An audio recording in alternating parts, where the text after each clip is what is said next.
Olá, seja bem-vindo ou bem-vinda ao meu canal e essa série de resolução de questões tipo USMLE, em que eu resolvo algumas questões que eu mesmo escrevi, baseado na minha experiência, parecidas com questões que a gente encontraria no USMLE ou em outras provas similares. E eu tenho a minha lista de resolução em inglês, em que eu foco mais nas questões mesmo, nesse mesmo canal, assim como os vídeos de revisão médica. E aqui eu dou uma ênfase um pouco maior no inglês médico. A parte narrada em português, eu dou uma ênfase maior na tradução do inglês para o português. Então hoje nós vamos fazer uma questão que tem aqui ao mesmo tempo uma microscopia e alguns gráficos de espirometria. E o objetivo dessa questão é basicamente discutir: você é capaz de interpretar uma questão básica de espirometria, de olhar um gráfico de espirometria e dizer: bom, eu acho que, dada a doença da qual nós estamos falando, eu esperaria esse padrão aqui na espirometria. E esse é o tipo de coisa que provas como o USMLE gostam bastante. Não necessariamente se aplica só ao USMLE, mas essas provas são muito clássicas por exigirem essas questões de salto duplo ou algo assim, de, ao invés de simplesmente perguntar qual é a doença, eles gostam muito de colocar um gráfico, uma imagem que exige algum tipo de interpretação. É meio que como se fosse o espírito Enem do USMLE, o seu lado interpretativo. Você consegue interpretar os gráficos que foram postos aqui, além do seu conhecimento de base, você consegue interpretar o modo como a gente apresentou a pergunta ou as respostas? Então aqui nós temos Question 2, a 32-year-old black female patient. Então, uma mulher negra de 32 anos comes to the consultation with a complaint of worsening exertional dyspnea. Então, com uma queixa, vem a consulta, com uma queixa de dispneia de esforço piorando, for 4 months, há 4 meses, com uma dispneia de esforço piorando há 4 meses, and a rash on her face, e um rash novo no rosto dela. She takes no medications and used to run twice a week, but has had difficulty lately. Ela não faz nenhuma medicação, costumava correr 2 vezes por semana, mas tem tido dificuldade ultimamente. She has never smoked and denies having fever lately. Nunca fumou, nega febre recente. Her temperature is 37 Celsius degrees. Geralmente essas provas vão colocar a temperatura também em Celsius, mesmo que tenha Fahrenheit, vai constar Celsius também. Acho que eu nunca vi apresentação em Fahrenheit. Pulse is 58 per minute, 58 batimentos por minuto. Blood pressure is 146 per 92 millimeters of mercury. Sistólica de 146, diastólica de 92. Respirations are 16 per minute, 16 incursões respiratórias por minuto. And oxygen saturation is 98% in room air. Clinical examination reviews wheezing ou pulmonary auscultation. Então, sibilância à ausculta pulmonar no exame físico. HSCT, uma TC de tórax, is ordered and reviews lymphadenopathy. Uma TC de tórax é solicitada e revela linfadenopatia. The patient agrees to undergo a spirometry and a lymph node biopsy. A paciente concorda em se submeter a uma espirometria e uma biópsia nodal, uma biópsia de linfonodo. Upon biopsy of a mediastinal lymph node, the following finding is seen. Mediante uma biópsia de um linfonodo mediastinal, o seguinte achado é visto. Aqui nós temos uma lâmina de microscopia. As referências vêm depois que eu disser o resultado, porque senão eu estaria dando spoiler para qual é a resposta certa. E aqui nós vemos uma microscopia clássica de a non-caseating granuloma. Então nós vemos a princípio que isso aqui é um granuloma, e granuloma. Nós temos aqui a célula multinucleada bem aqui no centro. Ela está cercada por células epitelioides, epithelioid cells, que são os macrófagos ativados, activated macrophages, e ao redor de tudo isso estão linfócitos, lymphocytes, os TCD4 helper cells. Então aqui nós temos claramente um granuloma e a gente vê que não existe nenhuma necrose no centro desse granuloma. Não há necrose caseosa. There's no caseous necrosis. Então, é um granuloma não caseante. A non-caseating granuloma. Um granuloma sem necrose. Existem outras causas possíveis para non-caseating granulomas, para granulomas em que, como esse, a gente não vê necrose caseosa no centro, mas a principal causa, quando a gente fala de prova, vai ser sarcoidose, sarcoidosis. E aqui a gente tem muitas coisas assim que falam favoravelmente a isso. A sarcoidose é particularmente comum em mulheres na casa dos 30 anos e em pacientes negras.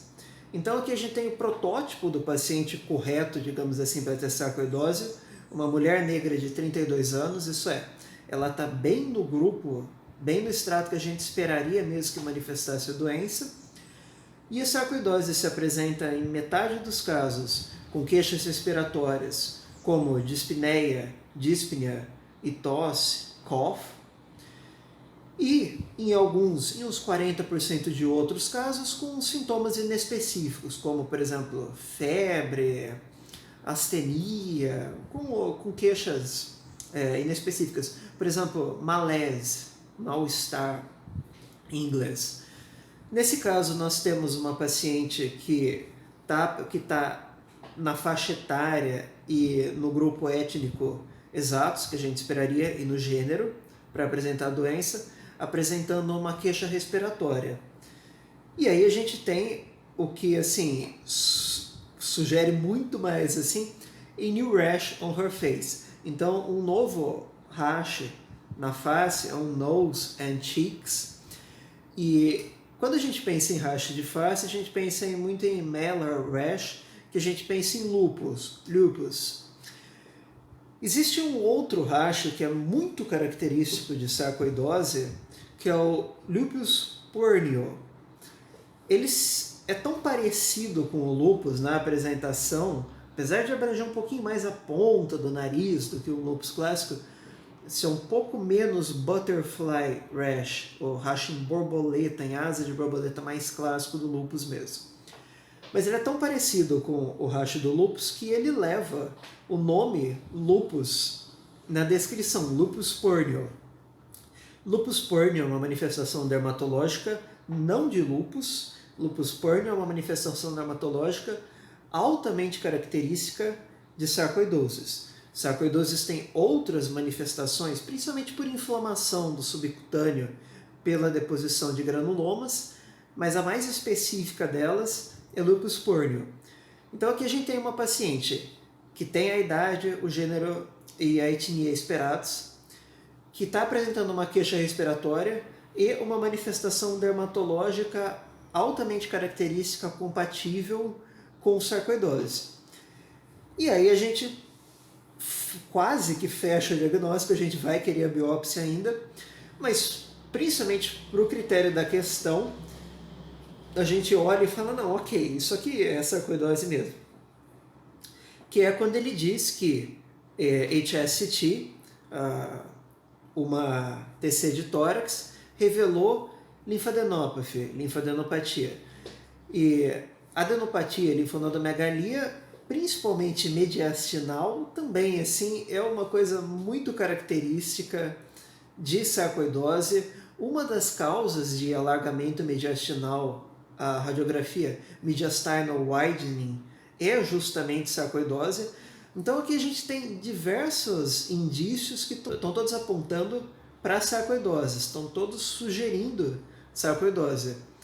E se por acaso até agora você não tinha ainda fechado bem a sua visão, orientado bem a sua visão para a sarcoidose, agora vem o resultado da biópsia desse linfonodo mediastinal, que mostra a non-caseating granuloma, esse granuloma sem necrose central aqui.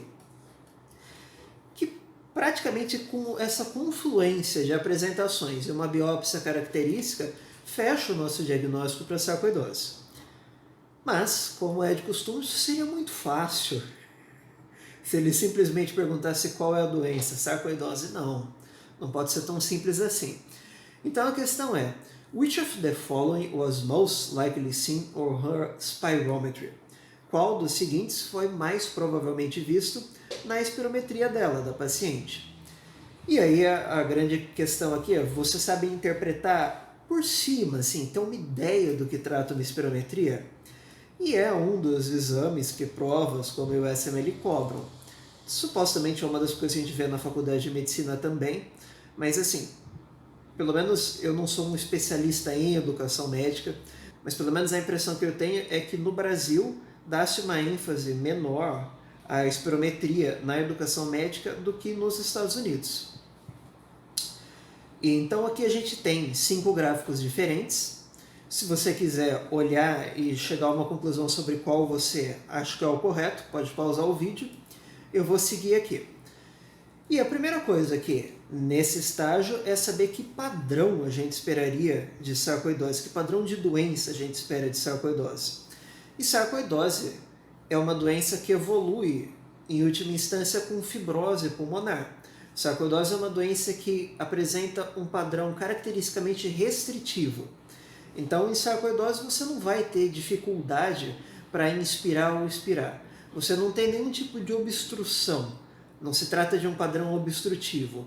O que você tem é uma capacidade menor dos pulmões de se expandirem. Eles estão restritos. E esse padrão restritivo e não obstrutivo vai se traduzir em fluxos normais, porque não tem nada obstruindo a passagem de ar, porém em capacidades menores, porque os pulmões estão diminuídos. Então, em sarcoidose, a gente vai esperar um padrão de doença restritiva, e aqui agora o próximo passo é achar qual desses gráficos na espirometria vai corresponder a um padrão restritivo. E geralmente, tanto que na sarcoidose, o estágio final de sarcoidose é a fibrose pulmonar, mostrando que claramente a direção é essa, redução dos volumes pulmonares. E é o que eu falei, aqui é um momento Enem do USMLE. Mesmo que você nunca tenha visto um gráfico de espirometria, toda vez que alguém joga um gráfico de fluxo, que seja fluxo de ar, fluxo de sangue, a flow curve, a chart, toda vez que alguém joga algum gráfico que está querendo falar sobre hemodinâmica, ou sobre dinâmica de fluidos, de modo geral, que o fluido seja ar ou que o fluido seja sangue, por exemplo, eles adoram esses gráficos de dinâmica de fluidos. E na maior parte dos casos não existe assim nenhum cálculo complexo que tenha que ser feito ou qualquer coisa. É mais uma questão de parar, olhar para o gráfico e falar, bom, ok, o que eu vejo aqui, o que eu consigo tirar desse gráfico? O que dá para interpretar? Então aqui, pegando o primeiro gráfico, a gente vê, e só comentando, aqui ele deu também os sinais vitais dela, que estão basicamente normais, assim, a frequência cardíaca está um pouquinho baixa, mas assim, ela corria 2 vezes por semana, ela é uma paciente atlética, talvez seja normal para ela. Mas assim, é muito comum essas questões colocarem sinais vitais do paciente ou exames laboratoriais que às vezes estão completamente normais. Você vai basicamente bater o olho e dizer, ok, isso aqui está normal, não vou me atentar a esses achados. Isso aqui, tudo normal, esquece isso. Mas voltando aos gráficos. E aí a gente vai ver aqui, por exemplo, esse primeiro gráfico A. O que a gente consegue ver olhando esse gráfico de espirometria, essa spirometry? A gente vê que o volume está oscilando entre um pouquinho menos do que 2 litros aqui, indo do tipo de 1,5 litro até 6 litros. Então, acho que eu estou correto em imaginar que o volume máximo a que chega o pulmão são 6 litros. A gente vê aqui que não está passando de 6 litros o volume pulmonar. Então, esse 6 aqui deve ser o total lung capacity, ou a capacidade pulmonar total. É o máximo volume a que o pulmão chega, é o quanto de ar cabe dentro do pulmão. Então, total lung capacity, capacidade pulmonar total aqui nesse caso, são 6 litros. Para uma mulher, isso é bastante, tá assim no limite da normalidade. Mas assim, a curva tá com um formato normal, ela era um pouco atlética, disse que ela corria 2 vezes por semana, mas até onde eu sei, eu não sei se não eram 2 maratonas por semana. Também não sei a altura dela, pode ser que ela tenha 1,85. Então assim, eu não vejo razão, embora esteja um pouquinho aumentado, eu não vejo razão para esse gráfico, primeiro aqui o A não ser tido como normal. Eu vou entender que essa aqui é uma espirometria normal. E a gente vê que o volume mínimo a que o pulmão chega aqui é por volta de 1,5 litro. Então eu vou interpretar que 1,5 litro é o residual volume, o volume residual. Quer dizer, a gente vê que nunca cai abaixo de 1,5 litro. 1,5 litro é a quantidade de ar que nunca sai dos pulmões. Então, a gente tem aqui total lung capacity, capacidade pulmonar total de 6 litros e um residual volume de mais ou menos um volume residual de 1,5 litro. E o quanto de ar está oscilando aqui entre o máximo e o mínimo? Quanto que é a capacidade de ar que consegue entrar e sair do pulmão? Bom, isso aqui vai de mais ou menos 1,5 litro até 6. Então a gente tem aqui uns 4,5 litros de capacidade vital, ou vital capacity. Então a gente tem aqui aí 4,5 liters vital capacity. Esses valores são um pouco altos, mas são normais. E acima de tudo, a gente vê, aí a gente tem o outro eixo. E no eixo que a gente viu agora, a gente viu o volume. No outro eixo a gente tem fluxo. Bom, ninguém é obrigado a saber quanto que é o fluxo normal em litros por segundo na expiração e na inspiração. Mas o que a gente observa aqui é o formato. A gente vê que na inspiração aqui, o fluxo chega a mais ou menos uns 5 litros por segundo, mais ou menos. An expiratory flow around 5 liters per second. E aqui na expiração, o volume chega no começo aqui a mais ou menos uns 8 litros por segundo e depois ele cai. A gente vê que a curva sofre um abaulamento. The curve tapers off a bit. You can see that here, during the 4th second something, the flow is large. It reaches like 8 liters per second and then it tapers off a bit. So the curve is dislodged a bit to the left. Então a gente vê aqui que o fluxo no começo ele chega a uns 8 litros por segundo e depois ele tende a diminuir. A curva está um pouquinho achatada para a esquerda. Então a gente vê que o fluxo é maior no começo e depois ele diminui. E isso é mais ou menos o que a gente espera dentro do normal. Então essa curva A aqui é uma curva normal de espirometria. Na curva B, o que a gente vê é que basicamente os volumes estão todos aumentados. Aqui, ó, o volume pulmonar total, total lung capacity, a capacidade pulmonar total, está em 8 litros. Os pulmões estão maiores, então isso não é restritivo. A gente tem um volume residual e residual volume aqui chegando a uns 3 litros. Então isso é, tem uma quantidade, um volume de ar grande que não está conseguindo sair do pulmão.